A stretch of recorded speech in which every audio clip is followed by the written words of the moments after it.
Bersumpahlah, jika bohong, aku tidak berbohong. Ya, jangan apa? Sumpah akan menjaga rahasia ini. Aku telah menghina janjiku. Kalian nak tahu kemana? Hantu pocong Menepati janji itu. Tapi kau bersah, aku akan kembali. Katakan yang sebenarnya. Baik, Aku tidak mencuri. Bohong, kami lihat kau. Tidak, aku tidak bersalah. Sumpahmu Sumpah untukku. pocong ini, aku akan mengungkap. Kupat dalam penjaku berbara. Sekarang semua Dengan akan ajian Waking Sultan, terbalah ke belata apan.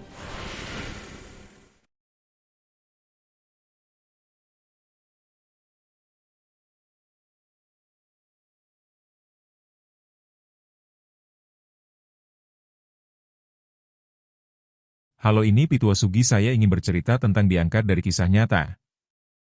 Asal-usul Sumpah Pocong mengungkap kebenaran. Assalamualaikum warahmatullahi wabarakatuh. Bayangkan sebuah desa terpencil yang diselimuti kabut, di mana tuduhan, fitnah, dan kebenaran bertemu dalam ritual Sumpah Pocong.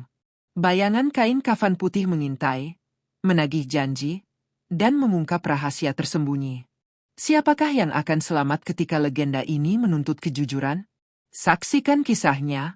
Di balik pegunungan yang diselimuti kabut abadi, terletak sebuah desa kecil yang seakan terhenti oleh waktu. Jalanan berbatu dan rumah-rumah panggung tua berdiri berjajar dengan sunyi, dihiasi lumut hijau dan kayu yang mulai lapuk. Warga desa selalu menekankan pantangan-pantangan yang aneh bagi pendatang. Jangan melewati pohon tua di persimpangan malam Jumat, jangan menoleh saat melewati kuburan lama, dan jangan pernah membicarakan Sumpah Pocong sembarangan. Mitos itu bukan sekadar cerita seram untuk menakuti anak-anak. Setiap orang dewasa di desa itu percaya bahwa mengingkari sumpah itu bisa memanggil kematian atau bencana yang tak terduga. Desa ini berbeda, pikir Raka saat pertama kali menginjakkan kaki di kampung halamannya setelah bertahun-tahun merantau. Ia merasakan hawa dingin yang menusuk tulang, meski matahari sore masih menggantung di langit. Suasana sunyi yang tampak biasa bagi orang luar, bagi Raka terasa seperti bisikan yang mengintai dari setiap sudut rumah dan pepohonan. Ia tahu, desa ini bukan sekadar rumah masa kecilnya. Desa ini menyimpan rahasia gelap yang tak pernah terucap dengan suara nyaring. Dan di antara rahasia itu, satu yang paling menakutkan, Sumpah Pocong, ritual kuno yang hanya dipakai ketika kebenaran tak pernah bisa dibuktikan. Sejak lama, desa itu hidup dengan cerita-cerita menakutkan tentang sumpah yang memanggil kematian. Mereka yang pernah diseret ke dalam sumpah itu, atau bahkan mengancam untuk bersumpah, tidak semua kembali dengan selamat.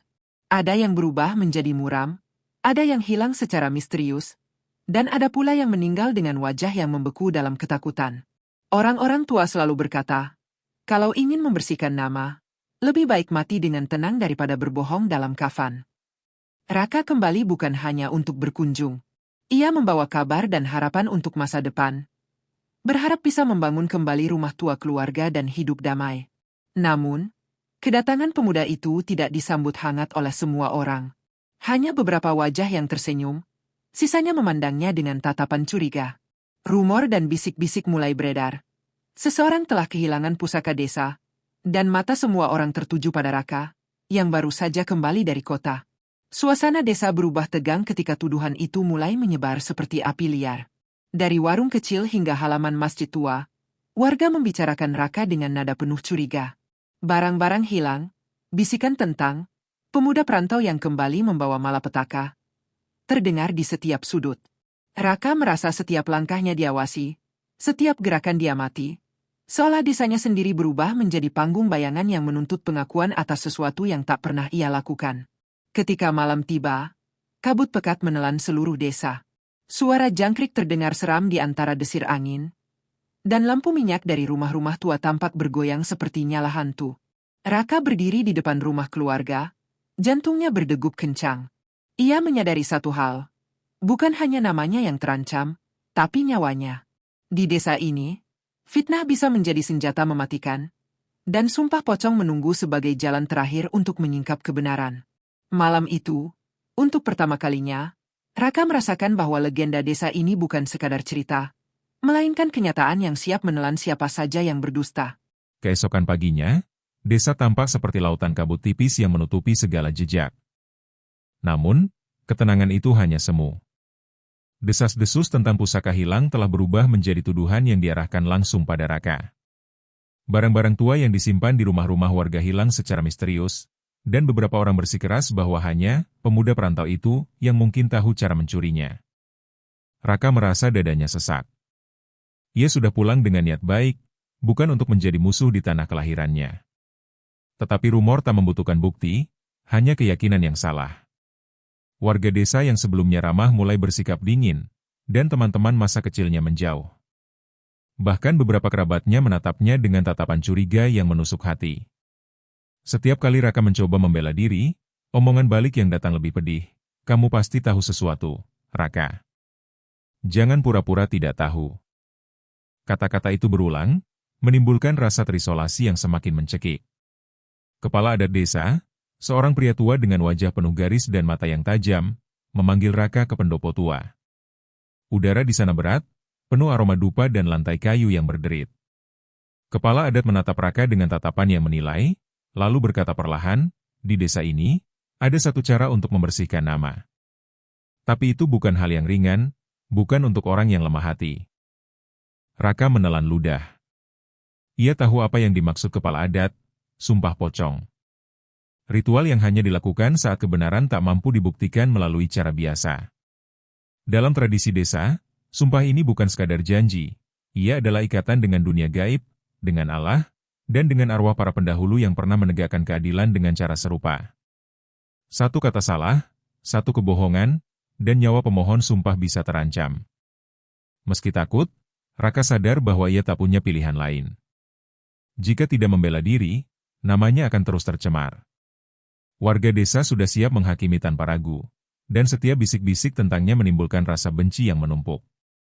Dengan napas berat, ia mengangguk, menerima konsekuensi sumpah itu. Kepala adat kemudian memanggil beberapa orang tua desa untuk mempersiapkan ritual. Malam itu, pendopo tua diterangi hanya oleh lampu minyak yang bergoyang-goyang di dinding. Raka dikafani seperti jenazah, kain putih membungkus tubuhnya dari kepala hingga kaki. Setiap gerakan terasa aneh, berat, dan menakutkan. Di luar, kabut malam mengelilingi pohon-pohon tua, dan angin berdesir seperti bisikan yang mengingatkan bahwa malam ini berbeda dari malam biasa. Ia tidak hanya menghadapi ketakutan duniawi, tapi juga dunia yang tak terlihat. Para tetua membaca doa-doa kuno, memanggil saksi dari langit dan bumi untuk menyaksikan kebenaran yang akan terungkap. Raka, meski ketakutan, merasakan sesuatu yang aneh. Tubuhnya dingin, jantungnya berdetak keras, dan seakan-akan napasnya tak lagi sepenuhnya miliknya.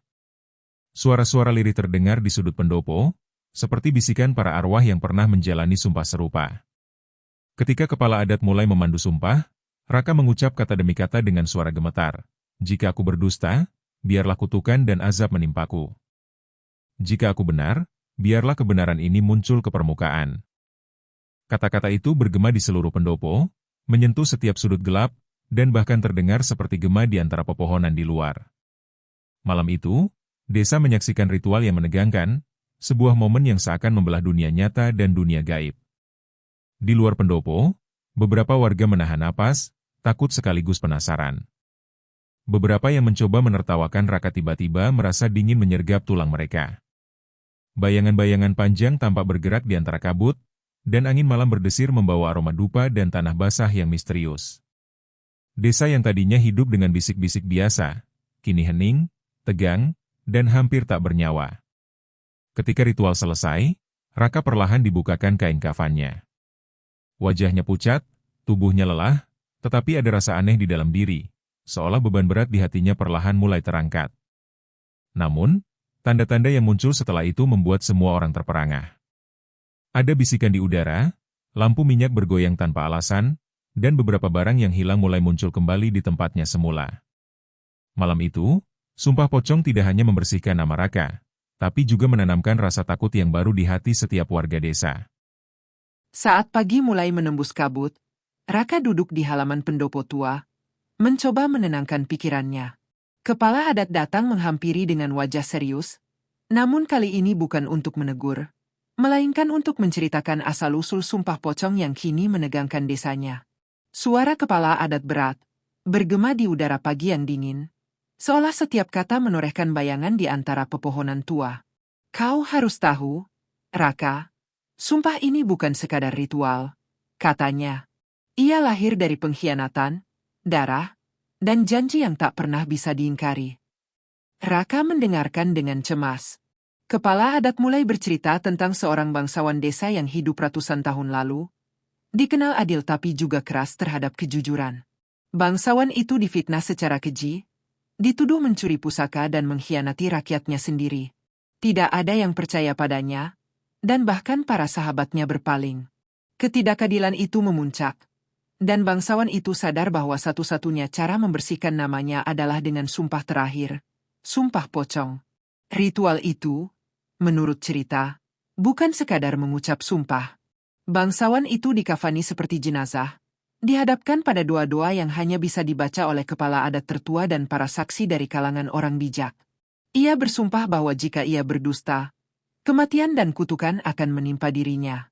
Dan jika ia benar, kebenaran akan terungkap melalui jalan yang tidak biasa, bahkan melalui tangan alam dan roh-roh yang bersaksi.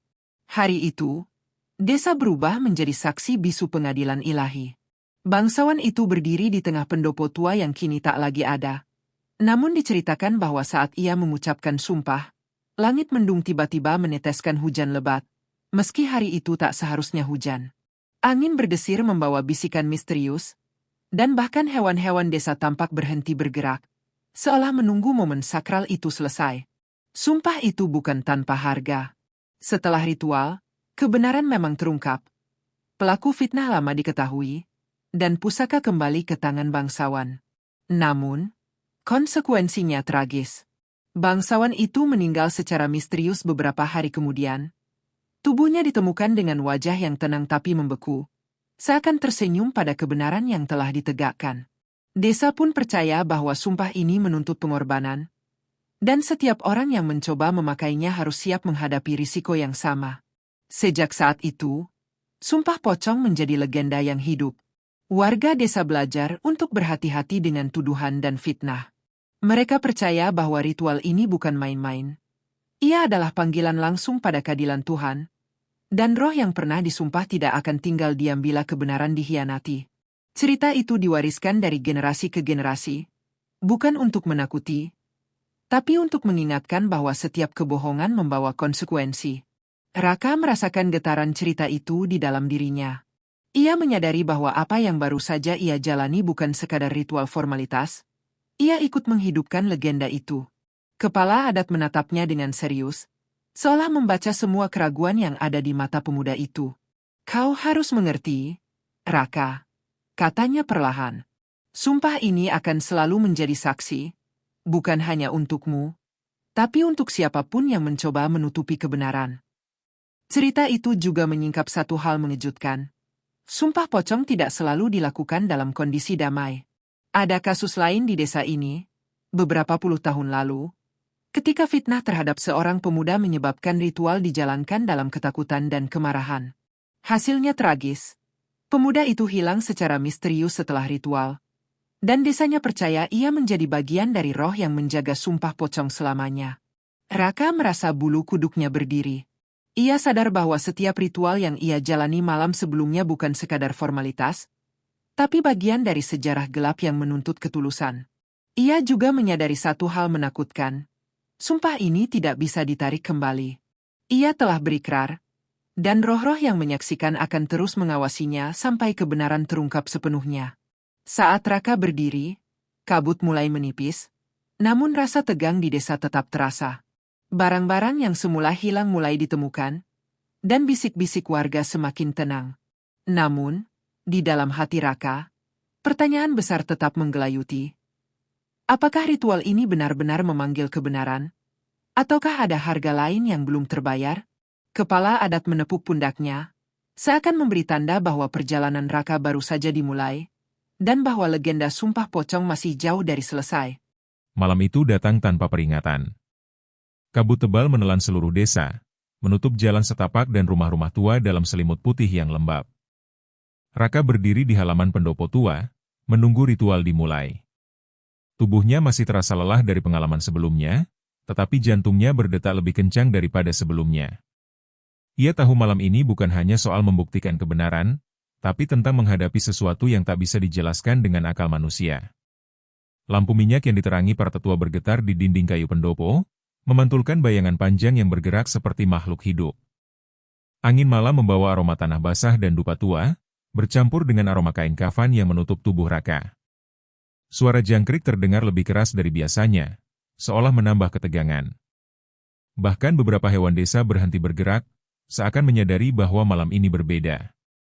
Para tetua mulai membacakan doa-doa kuno, bahasa yang jarang terdengar bahkan oleh generasi sekarang. Kata-kata itu bergetar di udara, menimbulkan resonansi aneh yang terasa sampai ke tulang Raka.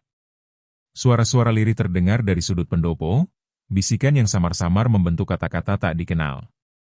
Raka menutup mata, mencoba menenangkan diri, tetapi tubuhnya kaku oleh rasa takut dan dingin yang meresap hingga ke tulang. Saat kepala adat mulai memandu sumpah, Raka dikafani sepenuhnya. Tubuhnya dibungkus kain putih dari kepala hingga kaki, seolah ia benar-benar menjadi jenazah yang akan dihadapkan pada dunia roh. Setiap kata sumpah yang diucapkannya terasa berat, bukan hanya di lidah, tapi di hati. Ia bersumpah di hadapan Tuhan, desa, dan arwah para pendahulu. Jika ia berdusta, biarlah kutukan menimpanya. Jika ia benar, biarlah kebenaran muncul melalui jalannya sendiri. Tiba-tiba, lampu minyak bergoyang hebat, walau angin di luar hampir tidak ada. Bayangan-bayangan panjang menari di dinding pendopo, seperti sosok-sosok yang menatap Raka dari dunia lain. Suara berdesir terdengar di telinganya, seperti bisikan ratusan nyawa yang menunggu jawaban. Jantung Raka berdetak lebih cepat, dan ia merasakan seolah tubuhnya bukan lagi sepenuhnya miliknya, seolah ada tangan gaib menahan setiap gerakannya. Di luar pendopo, kabut berputar dan membentuk pola aneh. Beberapa warga yang menonton dari jauh menahan napas. Ada rasa takut yang hampir tak tertahankan, tetapi juga rasa penasaran. Barang-barang yang sebelumnya hilang tiba-tiba terbangun kembali di tempatnya, muncul perlahan tanpa disentuh tangan manusia. Warga mulai berbisik, menyadari bahwa sumpah pocong bukan hanya ritual simbolis, tetapi kekuatan yang nyata.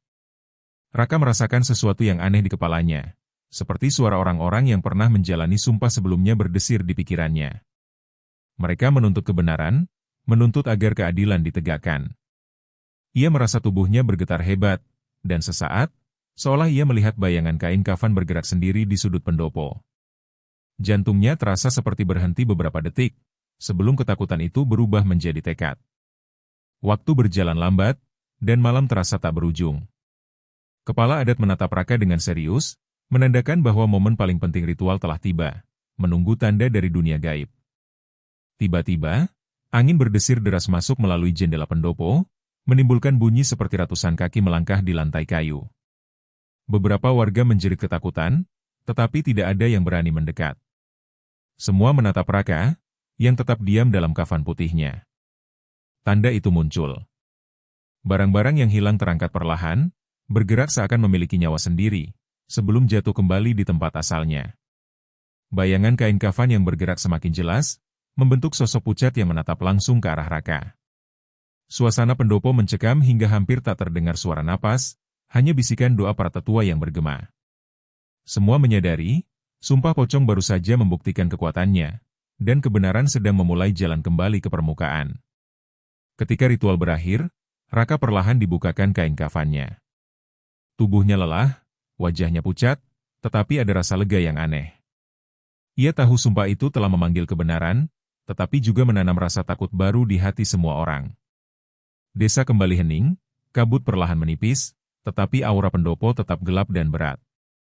Warga sadar satu hal, malam ini bukan sekadar ritual, tetapi sejarah baru tercipta, dan legenda sumpah pocong telah membuktikan bahwa kebenaran, sekecil apapun, tak pernah bisa bersembunyi terlalu lama.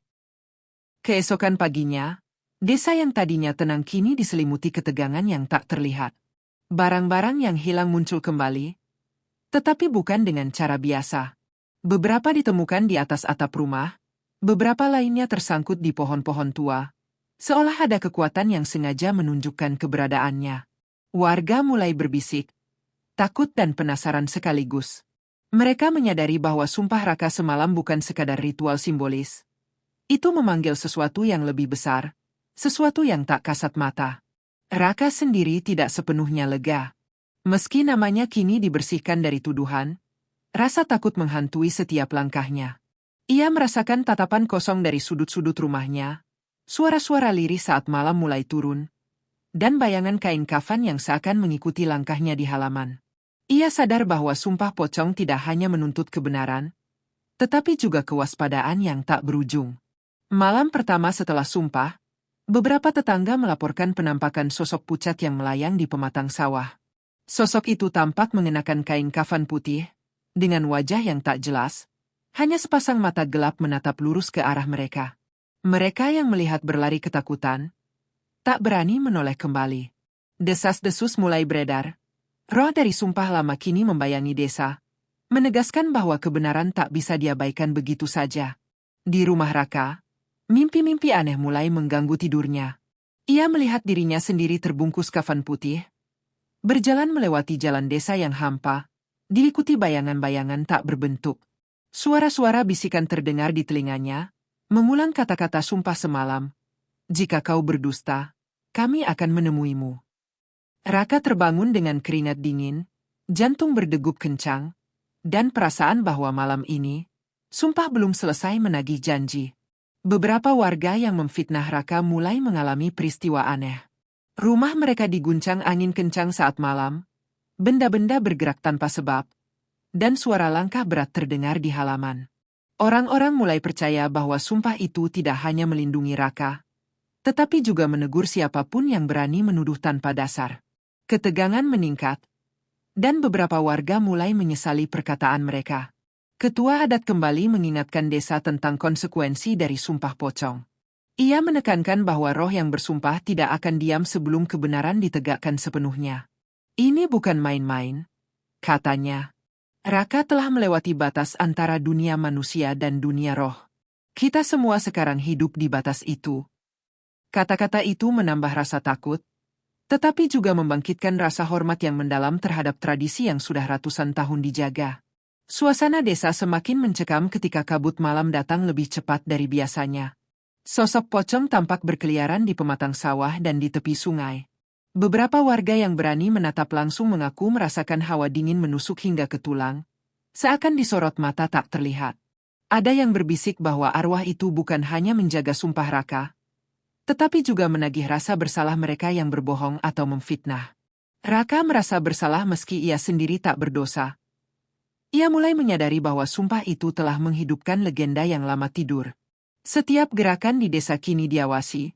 Setiap bisikan di malam hari terasa seperti peringatan. Ia mulai menyadari bahwa kebenaran yang ditegakkan melalui sumpah pocong membawa konsekuensi yang lebih luas dari sekadar membersihkan nama. Desa menjadi saksi bisu dari sesuatu yang tak bisa dijelaskan dengan logika manusia. Seiring malam berganti, bayangan-bayangan itu semakin jelas. Sosok pocong muncul dekat rumah yang dulu menuduh Raka, berdiri diam, menatap lurus ke arah jendela. Angin berdesir membawa aroma tanah basah dan kain kafan, seperti mengingatkan semua orang bahwa ritual semalam bukan sekadar simbol. Sumpah itu hidup, dan siapapun yang berdusta akan merasakannya. Ketika fajar menyingsing, desa perlahan kembali tenang, tetapi aura ketegangan masih terasa di udara. Barang-barang hilang telah kembali, tetapi beberapa warga masih menahan napas takut menatap bayangan di tepi mata. Raka menyadari satu hal. Sumpah pocong telah menegakkan kebenaran, tetapi juga menanam ketakutan baru. Ia tahu perjalanan ini belum berakhir, bukan hanya untuknya, tapi untuk seluruh desa yang kini hidup di bawah bayangan legenda yang baru lahir. Hari-hari berikutnya, desa mulai kembali terlihat tenang, tetapi ketegangan tetap terasa di setiap sudut. Barang-barang yang hilang sudah kembali, dan bayangan pocong yang sempat muncul malam-malam sebelumnya perlahan menghilang. Namun, Raka merasa ada sesuatu yang belum selesai. Suara hati dan bisikan roh yang muncul saat sumpah pocong masih bergema, seakan mendorongnya untuk mencari kebenaran yang lebih dalam, bukan hanya membersihkan namanya, tapi juga membuka rahasia yang lama terkubur di desa ini. Ia mulai menyelidiki sendiri, berbicara dengan orang-orang yang sebelumnya tampak ragu atau takut bersuara. Beberapa tetua desa enggan membuka rahasia mereka, tetapi Raka menemukan petunjuk dari bisikan-bisikan kecil. Ada motif tersembunyi di balik tuduhan terhadapnya. Pusaka yang hilang bukan sekadar benda biasa. Ia memiliki nilai sakral dan politik yang penting bagi keluarga-keluarga terpandang di desa. Dan kini, Raka mulai melihat siapa yang diuntungkan dari fitnah itu. Sahabat masa kecilnya, Jaya, akhirnya memberanikan diri berbicara. "Raka, kau harus tahu," kata Jaya dengan suara gemetar. "Orang yang menuduhmu, dia ingin menguasai tanah yang diwariskan nenek moyang kita. Semua ini direncanakan sejak lama." Raka merasakan jantungnya berdebar. Ia baru sadar bahwa fitnah yang menimpanya bukan sekadar kesalahpahaman, melainkan konspirasi yang terstruktur rapi, menyasar dirinya dan keluarganya. Penyelidikan Raka membawanya ke rumah pelaku fitnah. Di sana, ia menemukan dokumen-dokumen lama, catatan rahasia, dan bukti manipulasi yang rapi. Semua hal itu menunjukkan bahwa tuduhan pencurian pusaka sengaja dibuat untuk menutupi kesalahan besar. Bahkan beberapa tetua desa yang selama ini dihormati ternyata ikut bersekongkol, takut menghadapi akibat jika kebenaran terungkap. Raka menyadari bahwa sumpah pocong semalam telah membuka jalan untuk menemukan bukti ini. Tanpa ritual itu, semua bukti mungkin akan tetap terkubur. Sementara itu, warga desa mulai menyadari perubahan. Barang-barang yang semula hilang muncul dengan cara yang aneh, dan beberapa orang mulai menyesal atas tuduhan mereka. Mereka mulai merasakan ketakutan yang sama seperti yang Raka alami, rasa bersalah yang tak tertahankan, dan bisikan-bisikan halus dari roh yang menyaksikan sumpah semalam. Desa perlahan berubah dari ketegangan menuju refleksi, menyadari bahwa kebenaran selalu punya jalannya sendiri. Namun, kebenaran yang Raka temukan bukanlah jawaban yang mudah. Ia harus menghadapi kenyataan pahit, beberapa orang yang ia percayai ternyata ikut berbohong, dan sebagian dari mereka adalah keluarga dan sahabat lama. Raka merasa dunia lamanya runtuh, tetapi tekadnya tetap kuat. Ia sadar bahwa sumpah pocong tidak hanya membersihkan namanya, tapi juga menuntut keberanian untuk menghadapi kebenaran yang pahit. Raka memutuskan untuk menghadapkan bukti itu di hadapan kepala adat dan seluruh warga desa. Di pendopo tua, ia menunjukkan dokumen, catatan, dan bukti-bukti manipulasi yang jelas. Suasana hening menyelimuti seluruh ruangan. Setiap warga menyadari bahwa fitnah terhadap Raka telah direncanakan dengan cermat, dan kebenaran yang baru saja muncul membuat mereka tercengang. Bahkan orang yang menuduhnya sendiri menundukkan kepala, ketakutan sekaligus malu.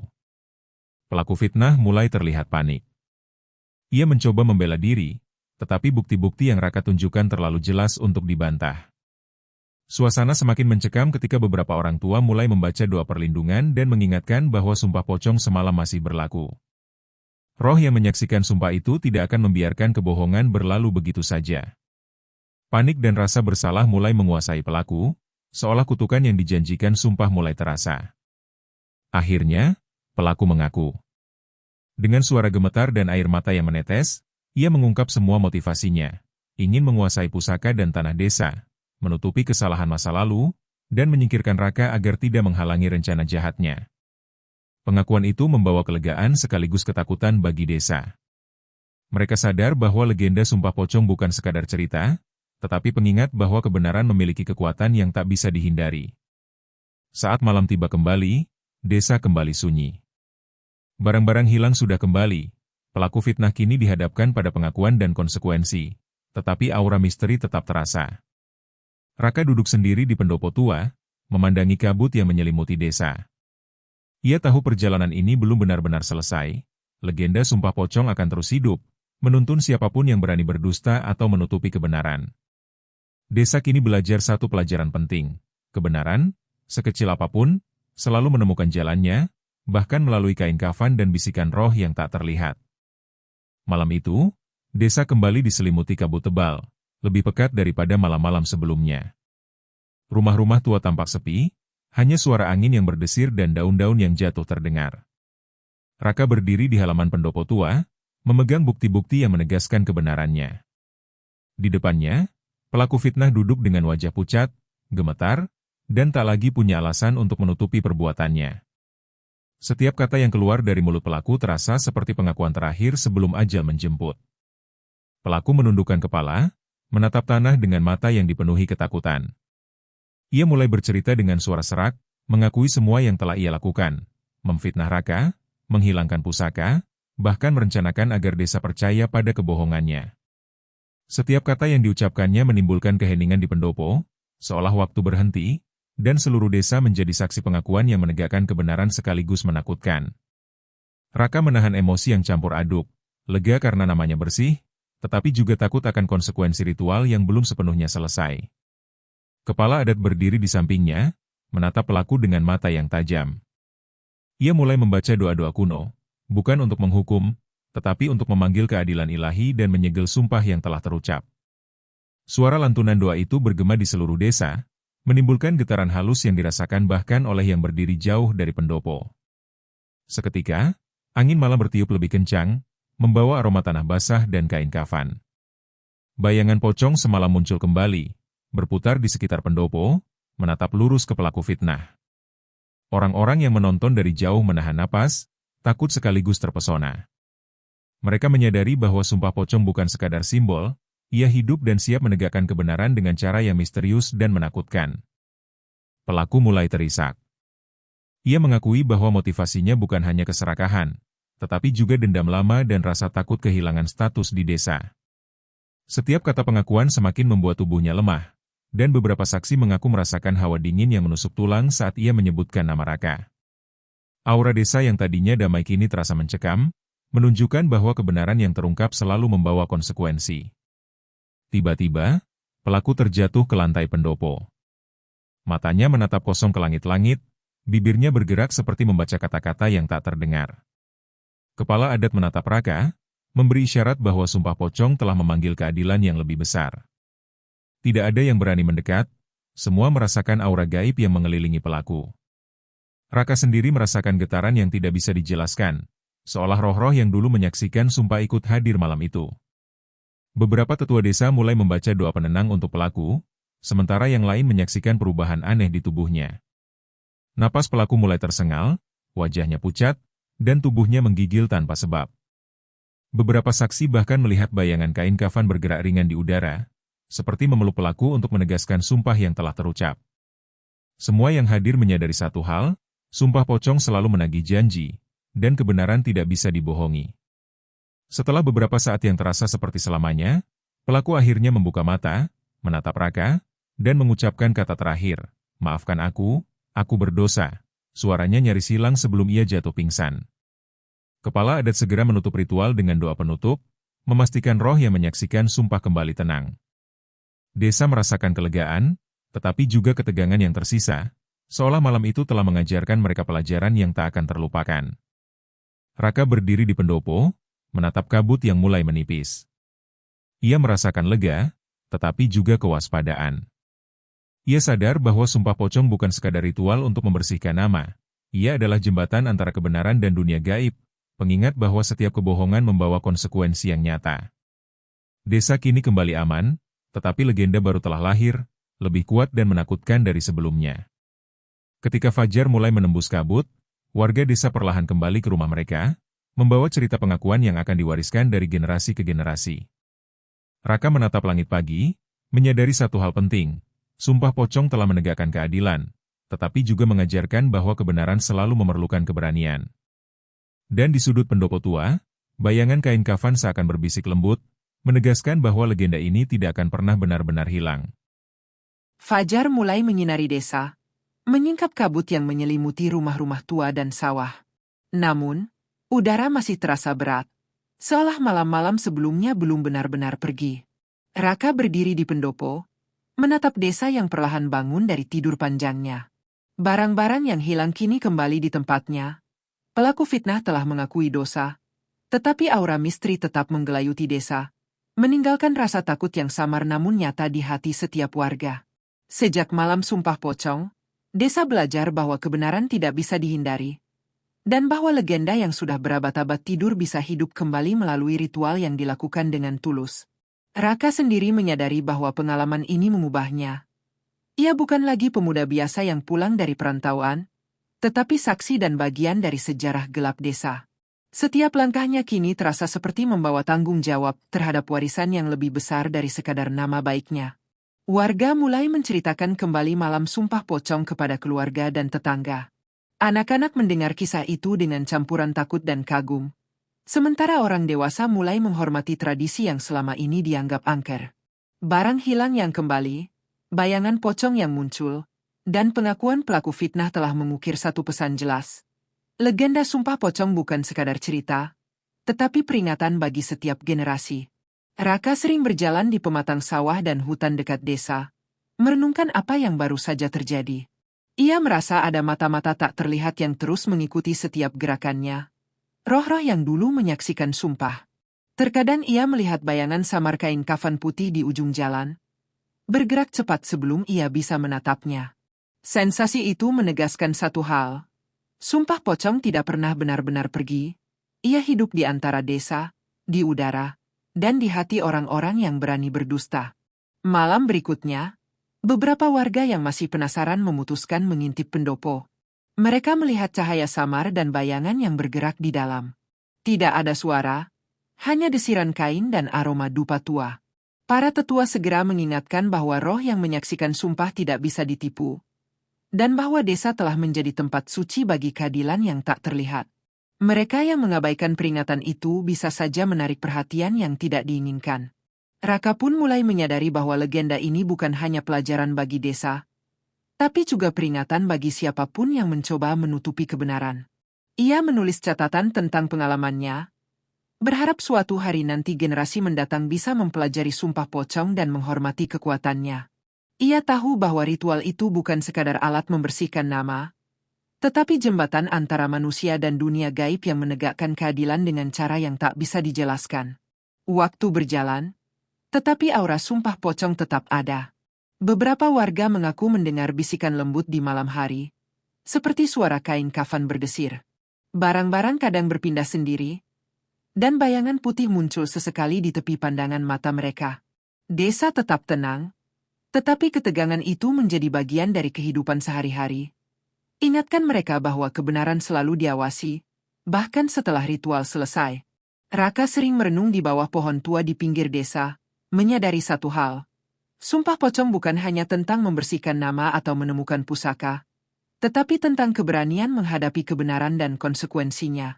Ia memahami bahwa legenda ini akan terus hidup, bukan sebagai cerita seram, tetapi sebagai pengingat bahwa setiap kebohongan dan fitnah memiliki akibat yang nyata. Ketika matahari terbenam, kabut kembali menutupi desa. Raka menatap langit yang memerah, menyadari bahwa meskipun semua orang tampak aman, bayangan dan roh yang menyaksikan sumpah tetap hadir, mengingatkan semua orang untuk jujur dan berhati-hati. Desa kini aman dari fitnah, tetapi sumpah pocong tetap menjadi penjaga tak terlihat yang memastikan kebenaran selalu muncul ke permukaan. Akhirnya, Raka menutup mata sejenak, merasakan kesejukan angin malam yang membawa aroma tanah basah dan dupa tua. Ia tersenyum tipis, menyadari satu hal penting. Legenda sumpah pocong telah menegakkan keadilan, tetapi lebih dari itu, ia telah menanamkan pelajaran abadi bagi desa. Kebenaran, sekecil apapun, selalu menemukan jalannya, dan bayangan kain kafan putih itu, simbol sumpah yang tak pernah padam, akan selalu mengintai, menjaga agar kebohongan tak lagi merajalela. Desa pun tidur, tetapi legenda itu tetap hidup, menunggu generasi berikutnya untuk menghormatinya. Beberapa bulan setelah malam sumpah pocong, desa kembali tenang secara lahiriah, tetapi aura ketakutan tetap bersemayam di udara. Raka mulai menyadari bahwa ritual itu meninggalkan warisan yang tak terlihat, bukan hanya bagi dirinya, tapi untuk seluruh desa. Bayangan kain kafan putih masih muncul sesekali di pematang sawah dan di tepi sungai, menandakan bahwa kebenaran yang ditegakkan melalui sumpah itu tidak akan pernah sepenuhnya lenyap. Warga desa mulai menjaga kata-kata mereka lebih ketat, takut memicu kemarahan roh yang menyaksikan sumpah. Beberapa yang dulu menuduh Raka mengaku masih sering terbangun di malam hari, mendengar bisikan yang mengulang kata-kata sumpah. Kejujuran adalah jalan satu-satunya, mereka tidak pernah benar-benar merasa aman. Meskipun nama Raka kini bersih dan pusaka telah kembali ke tempatnya. Raka sendiri mulai mengalami fenomena yang lebih aneh. Ia terkadang melihat bayangan sosok putih yang mengintai dari balik pepohonan atau bergerak cepat di belakang rumah-rumah tua. Sensasi ini tidak menakutkan, tetapi memberi rasa waspada yang konstan. Ia sadar bahwa sumpah pocong bukan sekadar ritual sementara. Ia adalah warisan spiritual, penjaga moral yang hadir untuk memastikan kebenaran tetap hidup. Pada suatu malam, Raka mendengar suara langkah ringan di halaman rumahnya. Ia menoleh, dan di antara kabut tipis, tampak sosok kecil mengenakan kain kafan putih. Sosok itu tidak menyeramkan, tapi menuntut perhatian. Ia seolah ingin mengingatkan Raka bahwa warisan sumpah pocong kini melekat padanya, Ia harus terus menjaga integritas dan menghormati tradisi, karena roh-roh yang menyaksikan sumpah tak akan pernah tidur. Beberapa tetua desa mulai mencatat fenomena ini dalam catatan sejarah desa, memperingatkan generasi mendatang tentang kekuatan sumpah pocong. Mereka menekankan bahwa ritual itu bukan hanya membersihkan nama atau mengungkap fitnah, tetapi juga meninggalkan jejak gaib yang terus mengawasi. Desa menjadi lebih berhati-hati dalam menuduh, memfitnah, atau menyembunyikan fakta, karena setiap tindakan dapat memanggil warisan kegelapan yang sama. Anak-anak desa tumbuh dengan kisah ini sebagai pelajaran hidup. Mereka belajar takut sekaligus menghormati, mengetahui bahwa bayangan kain kafan putih dan bisikan sumpah adalah pengingat bahwa kebohongan selalu tercium, dan kebenaran selalu menemukan jalannya. Desa pun menjadi lebih bersatu, tetapi setiap warga tahu bahwa rasa takut ini adalah bagian dari warisan yang harus dijaga. Raka mulai mengajarkan generasi muda tentang pentingnya kejujuran, integritas, dan menghormati legenda desa. Ia menceritakan pengalaman sumpah pocong dengan rinci, termasuk bayangan kain kafan, barang hilang yang kembali sendiri, dan ketegangan malam pengakuan. Cerita itu bukan sekadar horor, tapi pelajaran moral, bagaimana kebenaran, bahkan ketika tersembunyi, selalu memiliki jalan untuk muncul. Meski desa kembali hidup damai, beberapa orang yang dulu berbuat jahat mulai mengalami mimpi buruk. Bayangan putih muncul dalam mimpi mereka, menuntut pengakuan dan kejujuran. Mereka terbangun dengan rasa bersalah yang mendalam, menyadari bahwa sumpah pocong bukan sekadar legenda, tetapi entitas gaib yang hidup di antara mereka, menagih janji yang tak bisa diingkari. Raka sering duduk di pendopo tua saat senja, menatap kabut yang menutupi desa. Ia menyadari bahwa legenda ini akan terus hidup, bahkan setelah ia pergi. Bayangan kain kafan putih adalah simbol dari keadilan dan kebenaran, selalu mengingatkan generasi berikutnya untuk hidup jujur dan berhati-hati. Desa kini aman dari fitnah, tetapi aura misteri tetap mengisi udara, menjadikan setiap malam pengalaman yang tak terlupakan. Ketika malam turun, kabut kembali melingkupi desa, dan bayangan kain kafan putih muncul di ujung pandangan. Raka tersenyum tipis, menyadari satu hal, sumpah pocong bukan hanya ritual, bukan hanya cerita, tetapi warisan kegelapan yang abadi. Ia menjaga desa dengan kejujuran dan kewaspadaan, mengetahui bahwa legenda ini akan selalu hidup, menuntun siapapun yang berani berdusta atau menutupi kebenaran. Desa tidur, tetapi sumpah pocong tak pernah pergi. Dalam kabut tebal desa terpencil itu, legenda sumpah pocong telah menenun kebenaran dan kegelapan menjadi satu. Dari tuduhan fitnah yang memecah warga, ritual kain kafan putih yang menegakkan keadilan, hingga bayangan yang terus mengintai generasi berikutnya. Setiap langkah Raka dan desa tercermin dalam hukum gaib yang tak terbantahkan. Desa kini hidup di antara dunia nyata dan roh yang menjaga sumpah, menyadarkan semua bahwa kebohongan sekecil apapun akan selalu ditemukan, dan bahwa kebenaran, sekeras apapun tertutup, selalu menemukan jalannya, meninggalkan rasa takut yang menghantui, hormat yang abadi, dan legenda yang tak pernah padam.